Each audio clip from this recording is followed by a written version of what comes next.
ದಿನ ನಮ್ಮ ಶ್ರಾವಣ ಶುದ್ಧ ಹುಣ್ಣಿಮೆ ದಿನ. ಈ ದಿನ ಶ್ರೀ ರಾಮಲಿಂಗಚಂದ್ರ ಚೌಡೇಶ್ವರಿ ದೇವಾಲಯ ಹಾಗೂ ಆನೇಕಲ್ ದೇವಾಂಗ ಸಂಘ ಇದರ ಆಶ್ರಯದಲ್ಲಿ ಸಾಮೂಹಿಕ ಋಗ್ವೇದ ಉಪಕರ್ಮ ಹಾಗೂ ಗಾಯತ್ರಿ ಮಹಾಹೋ ಯಾಗವನ್ನು ಏರ್ಪಡಿಸಲಾಗಿತ್ತು.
तन्नो दन्ति प्रचोदयात् स्वाहा ओम एकदन्ताय विद्महे वक्रतुण्डाय धीमहि तन्नो दन्ति प्रचोदयात् स्वाहा तन्नो दन्ति प्रचोदयात् स्वाहा ओम एकदन्ताय विद्महे वक्रतुण्डाय धीमहि तन्नो दन्ति प्रचोदयात् स्वाहा तन्नो दन्ति प्रचोदयात् स्वाहा ओम एकदन्ताय विद्महे वक्रतुण्डाय धीमहि तन्नो दन्ति प्रचोदयात् स्वाहा ओम एकदन्ताय विद्महे वक्रतुण्डाय धीमहि तन्नो दन्ति प्रचोदयात्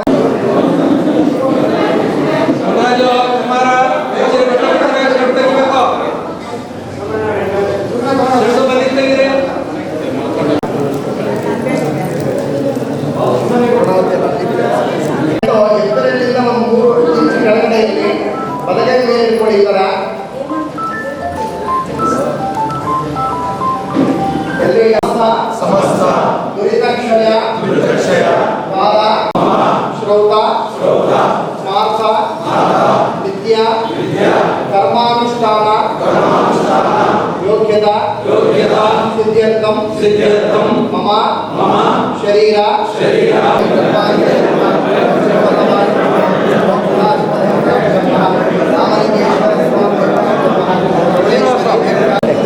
ಸಾಕು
असौ वै तपन्नपामायतनम् आयतनवान् भवति यो आयतनम् आयतनवान् भवति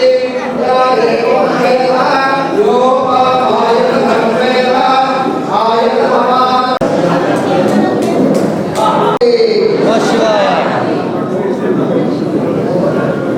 श्री पार्वती देवी गंगारी गोमारी महेश्वरी कुटित कुंतले रात्रि अवोधरूपी पद जगन्माते तन्माते वरಗಳನ್ನು ನೀಡುತ್ತಾಯೇ ಪರಭಾಗಾದಿ ದಶಮಹಾತ್ಮಕಗಳು ಮನೆಯಿಂದ ಪಡೆದಿದ್ದಾಯೇ ಮೃದುವಾಣಿ ನಮಸ್ಕಾರ ಮಾಡ್ಕೊಳ್ಳಿ ಎಲ್ಲ ಮಂಗಳ ತಗೊಳ್ಳಿ ಬ್ರದರ್ ನಮಸ್ಕಾರಾನ್ ಸಮರ್ಪಯಾಮಿ ಸದಾ ಸಮರ್ಪಯಾಮಿ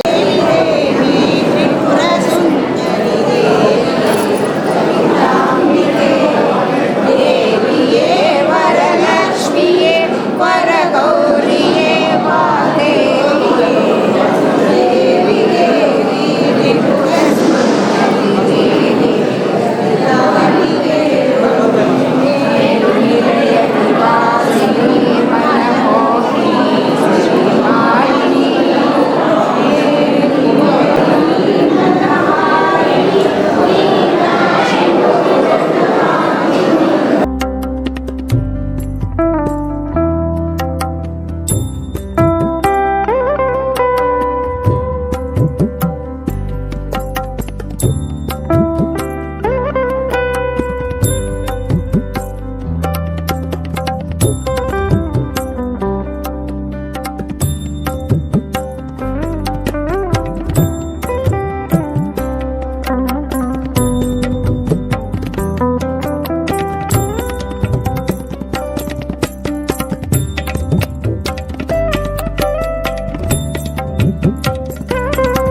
ದಿನ ನಮ್ಮ ಶ್ರಾವಣ ಶುದ್ಧ ಹುಣ್ಣಿಮೆ ದಿನ.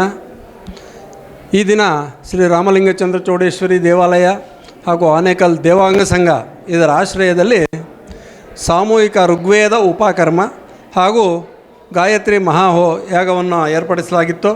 ಅದರ ಅಂಗವಾಗಿ ಬೆಳಿಗ್ಗೆ ಗಣಪತಿ ಪೂಜೆ, ಶುದ್ಧಿ ಪುಣ್ಯಾಹ ವಾಚನ, ನವಗ್ರಹ ಆರಾಧನೆ, ನಂತರ ಎಲ್ಲ ಕಳಶಗಳ ಒಂದು ಪ್ರಾಣಪ್ರತಿಷ್ಠೆ ಚಾರ ಪೂಜೆಗಳಾದ ನಂತರ ಮೊದಲನೇದಾಗಿ ಮಹಾಗಣಪತಿ ಹೋಮ, ಗಾಯತ್ರಿ ಹೋಮ, ಹೋಮ ಮತ್ತು ರುದ್ರ ಹೋಮ, ಆ ನಂತರದಲ್ಲಿ ಶ್ರೀ ಗಾಯತ್ರಿ ಮಹಾಹೋಮವನ್ನು ನಡೆಸಲಾಯಿತು. ಆ ನಂತರದಲ್ಲಿ ಶ್ರೀ ಮಹಾಲಕ್ಷ್ಮಿ ಹೋಮ, ಜಯಾದಿ ಹೋಮ ಮತ್ತು ವಿಶೇಷವಾಗಿ ಮಾಡ್ತಕ್ಕಂಥದ್ದು ಈ ಒಂದು ಉಪಕರಣದಲ್ಲಿ ಮಾಡ್ತಕ್ಕಂಥ ಒಂದು ವಿರಜಾ ಹೋಮ ಎಂಬ ಹೋಮವನ್ನು ಸಹ ಮಾಡಿ, ಹುಣ್ಣಿಮೆ ಅಂದರೆ ಈ ಒಂದು ನೂಲು ಹುಣ್ಣಿಮೆ ಯಾವಾಗ ಆಚರಣೆ ಮಾಡ್ತಾರೆ ಅಂದರೆ ದೇವತೆಗಳೆಲ್ಲ ಯಜ್ಞೋಪವೀತಕ್ಕೆ ಬದಲಾಗಿ ಬಳ್ಳಿಗಳನ್ನು ಧಾರಣೆ ಮಾಡಿಕೊಂಡಿದ್ರಂತೆ. ಆಗ ಈ ಒಂದು ಶಿವನ ಪಾದನೇತ್ರದಿಂದ ಉದ್ಭವನಾದಂಥ ದೇವಾಂಗ ದೇವಲ ಮಹರ್ಷಿಯು ಚೌಡೇಶ್ವರಿಯನ್ನು ಸಾಕ್ಷಾತ್ಕಾರ ಮಾಡಿಕೊಂಡು ಅವರಿಂದ ಒಂದು ಹತ್ತಿಯ ಬೀಜಗಳನ್ನು ಸಂಗ್ರಹಣೆ ಮಾಡಿ ಹತ್ತಿಯನ್ನು ಬೆಳೆದು ಅದರಿಂದ ಎಳೆಗಳನ್ನು ತೆಗೆದು ವಸ್ತ್ರಗಳನ್ನು ತಯಾರು ಮಾಡಿ ದೇವತೆಗಳಿಗೆ ಎಲ್ಲರಿಗೂ ಸಹ ಕೊಟ್ಟಂಥ ಒಂದು ಕೀರ್ತಿ ನಮ್ಮದು ದೇವಲ ಮಹರ್ಷಿಗಳದು. ಯಾಕೆಂದರೆ ಮೊದಲಿಗೆ ದೇವತೆಗಳೆಲ್ಲ ವಸ್ತ್ರಗಳಿಲ್ಲದೆ ಪ್ರಾಣಿಗಳ ಚರ್ಮಗಳನ್ನು ಧರಿಸ್ಕೊಂಡಿದ್ರು. ಅಂಥ ಕಾಲದಲ್ಲಿ ಎಲ್ಲರೂ ದೇವತೆಗಳು ಶಿವನನ್ನು ಬೇಡಿಕೊಂಡಾಗ ಶಿವನ ಪಾಲನೇತ್ರದಿಂದ ಉದ್ಭವರಾದಂಥ ದೇವಲ ಮಹರ್ಷಿಗಳು ವಸ್ತ್ರವನ್ನು ನೇಯ್ದು ಎಲ್ಲರಿಗೂ ಸಹ ಮಾನ ಮುಚ್ಚುವಂಥ ಕೆಲಸವನ್ನು ಮಾಡಿದ್ದಾರೆ. ಅಂತಹ ಮತ್ತು ಈ ಒಂದು ದಿನ ಏನಪ್ಪ ಅಂದರೆ ಯಜ್ಞೋಪವೀತವನ್ನು ಎಲ್ಲ ಜನರಿಗೂ ಸಹ ಒಂದು ಧಾರಣೆ ಮಾಡ್ಕೊಳ್ಳೋದಕ್ಕೆ ಯಜ್ಞೋಪವೀತ ಎಲ್ಲ ಬಳ್ಳಿಗಳ ಆಕಾರದಲ್ಲಿತ್ತು. ಮೊದಲನೇದಾಗಿ ನೂಲನ್ನು ತಯಾರು ಮಾಡಿ ಅದರಲ್ಲಿ ಯಜ್ಞೋಪವೀತವನ್ನು ಮಾಡಿ ಆ ಒಂದು ಯಜ್ಞೋಪವೀತವನ್ನು ದೇವತೆಗಳಿಗೆ ಮತ್ತು ಎಲ್ಲ ಬ್ರಾಹ್ಮಣರಿಗೂ ಸಹ ಕೊಟ್ಟಂಥ ದಿನ ಈ ದಿನ ಒಂದು ಆಗಿದೆ, ಹುಣ್ಣಿಮೆ ಆಗಿದೆ. ಆದ್ದರಿಂದ ಇದಕ್ಕೆ ನೂಲು ಹುಣ್ಣಿಮೆ ಅಂತಲೂ ಹೆಸರಿಡ್ತಾರೆ. ಅದರಿಂದ ಈ ಎಲ್ಲ ಒಂದು ಕಾರ್ಯಕ್ರಮಗಳು ಸಾರ್ವಜನಿಕರಿಗೆ ಲೋಕ ಅಭಿವೃದ್ಧಿಯಾಗಿ ಲೋಕ ಸಮಸ್ತ ಸುಖಿನೋ ಭವಂತು ಅನ್ನೋ ಒಂದು ಉದ್ದೇಶದಿಂದ ಎಲ್ಲರಿಗೂ ಸಹ ಒಳ್ಳೆಯದಾಗಲಿ ಅನ್ನೋದು ದೃಷ್ಟಿಯಿಂದ ಈ ಒಂದು ಹೋಮವನ್ನು ಹಮ್ಮಿಕೊಳ್ಳಲಾಗಿದೆ. ಈ ಹೋಮ ಎಲ್ಲರೂ ಸಹ ಕುಲಬಾಂಧವರು ಎಲ್ಲ ಬಂಧು ಬಾಂಧವರೆಲ್ಲರೂ ಸಹ ಬಂದು ಭಾಳ ಯಶಸ್ವಿಯಾಗಿ ನಡೆಸ್ಕೊಟ್ಟಿರ್ತಾರೆ. ಅದರಿಂದ ಎಲ್ಲರಿಗೂ ಆ ಚೌಡೇಶ್ವರಿ ಮಾತೆ ಮತ್ತು ಆ ಗಾಯತ್ರಿ ಮಾತೆ ಸನ್ಮಂಗಳವನ್ನು ಉಂಟು ಮಾಡಲಿ ಎಂಬುದಾಗಿ ಪ್ರಾರ್ಥನೆ ಮಾಡ್ಕೊಳ್ತೀನಿ. ಚೌಡೇಶ್ವರಿ ಪ್ರಸನ್ನ. ಈ ಒಂದು ಉಪಕರ್ಮ ಕಾರ್ಯಕ್ರಮ ನಮ್ಮ ಕುಲದೇವತೆಯಾದಂತಹ ಲಲಿತಾ ಮಹಾ ತ್ರಿಪುರ ಸುಂದರಿಯ ಹೋಮ ಮತ್ತು ಜನಿವಾರದ ಗಾಯತ್ರಿ ಹೋಮ ಭಾಳ ವಿಜೃಂಭಣೆಯಿಂದ ಮಾಡ್ತಾಯಿದ್ದೀವಿ ಪ್ರತಿ ವರ್ಷವೂ ಸಹ. ಅದೇ ರೀತಿ ಈ ವರ್ಷವೂ ಸಹ ಕುಲಬಾಂಧವರ ಮತ್ತು ನಮ್ಮ ಕಮಿಟಿಯ ಎಲ್ಲ ಕಾರ್ಯಕರ್ತರು ಹಾಗೂ ಪೇಟೆ ಮನೆಯವರು ಸಹ ಸೇರಿ ಎಲ್ಲರೂ ಈ ಒಂದು ಕಾರ್ಯಕ್ರಮವನ್ನು ವಿಜೃಂಭಣೆಯನ್ನು ಮಾಡಿದ್ದೀವಿ. ಈ ಒಂದು ಯಶಸ್ವಿಗೆ ಎಲ್ಲ ಮಹಿಳೆಯರು, ಲಲಿತಾ ಸಹಸ್ರನಾಮದ ಮಹಿಳೆಯರು ಸಹ ಮತ್ತು ಪುರೋಹಿತ ವೃಂದದವರು ಸಹ ಸಹಕಾರ ಕೊಟ್ಟು ಬೆಳಗ್ಗೆ 7:30 ಇದುವರೆಗೂ ಮಹಾಮಂಗಳಾರತಿಯಾಗಿ ಜನವಾರ ಧಾರಣೆ ಆಗೋತಕ್ಕ ತುಂಬ ವಿಜೃಂಭಣೆಯಿಂದ ಈ ಕಾರ್ಯಕ್ರಮ ನೆರವೇರಿಸಲಾಗಿದೆ. ಎಲ್ಲರಿಗೂ ಸರ್ವಮಂಗಳ ದೇವರು ಆಶೀರ್ವಾದ ಕೊಡಲಿ ಅಂತ ಈ ಮೂಲಕ ನಾವು ಪ್ರಾರ್ಥನೆ ಮಾಡ್ತಾಯಿದ್ದೀವಿ. ದೇವಾಂಗ ಸಮಾಜದಿಂದ ಜನವಾರದ ಹಬ್ಬ ಭಾಳ ವಿಜೃಂಭಣೆಯಿಂದ ನಮ್ಮ ಜನಾಂಗ ಎಲ್ಲರೂ ಸೇರಿ ಭಾಳ ಸಂತೋಷವಾಗಿ ಆಚರಣೆ ಮಾಡಿದ್ದೀವಿ.